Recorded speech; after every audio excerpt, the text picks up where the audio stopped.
Don't come to my wedding. You're no longer my family. That was the message my daughter sent. No punctuation, no hesitation, just execution. I stared at the screen for a full minute, then typed back, understood. No anger, no questions, no begging. Then I made a call, one call, to a man I hadn't spoken to in 11 years. 24 hours later, I had 83 missed calls from her fiancé, her future in-laws, her best friend, and finally from her. But by then, it was already too late. She was 25 now, a bride. But I still remembered her in pigtails, barefoot in the garden, chasing dragonflies. Back then, I was Mama the Invincible. But people change, or maybe they just reveal who they've always been. The shift started 5 years ago, after the divorce. Her father remarried quickly, a younger woman, polished, wealthy, poisonous. She smiled like she was always in on a joke you weren't invited to hear. It didn't take long before my daughter started pulling away. Little things at first, forgotten birthdays, canceled lunches, one-word replies. Then, silence. I tried, God, I tried, but every call was a one-way conversation. Every visit felt like I was trespassing in a life she didn't want me in. Until the final blow, her wedding. My invitation revoked by text. I didn't scream, I didn't sob, but something in me crystallized. Not out of pettiness, out of clarity. If I couldn't attend her wedding as a mother, I'd attend it as something else. I called Robert, not family by blood, but bonded by history. Old friend, quiet billionaire, owed me a favor, a big one. He asked one question, how deep do you want this to cut? I replied, not blood, just truth. Robert bought out the wedding venue by morning, the entire estate, security, catering, staff, all now operated under his team. The original contract was voided due to property restructuring, but that wasn't the masterstroke. That came next. You see, her fiancé, Ethan, wasn't who he claimed to be. Not entirely. His company's foundation was built on a network of silent partners. One of them, Robert, which made me, temporarily, one of the primary stakeholders. I didn't need to ruin the wedding, I just needed to pull one thread. At the rehearsal dinner, a man stood up and cleared his throat.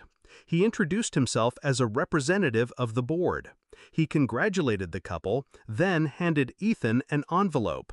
Inside, a detailed report, fraudulent expense accounts, misused investor funds, confidential emails with another woman, screenshots, voice recordings. I didn't fabricate anything. I just unlocked the doors he'd tried to keep shut. Ethan turned pale. Her face? Blank at first, then disbelief, then horror. Her perfect wedding collapsed within 48 hours. Sponsors pulled out, venue canceled, vendors walked. She called me, again, and again. I didn't answer. On the third day, I finally picked up. Why? She asked. Her voice wasn't angry, just broken, like a little girl lost in a burning house. I let the silence hang between us. Then I said, you wrote me out of your life. I simply honored your request. She sniffled. You humiliated me. No, I replied, he did. I just made sure you saw it. Silence. You still could have come. Her voice cracked. To be what? Background noise? A ghost at the feast? She didn't respond. You didn't want a mother at your wedding, I continued. You wanted a witness to your lie. I don't attend performances. Then I hung up. Weeks passed. Ethan tried to salvage what was left of his career. Failed. His investors vanished. His name blacklisted. My daughter moved back in with her father, or tried to. His new wife didn't want the scandal in her mansion. Funny how quickly alliances dissolve when the cameras stop rolling. She called me again, not to apologize, just to talk.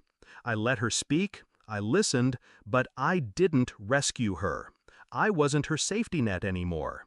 You only get to set me on fire once. After that, I learned how to build with ash. I don't regret it. Not the call, not the collapse, not the silence that followed. This wasn't vengeance. It was revelation.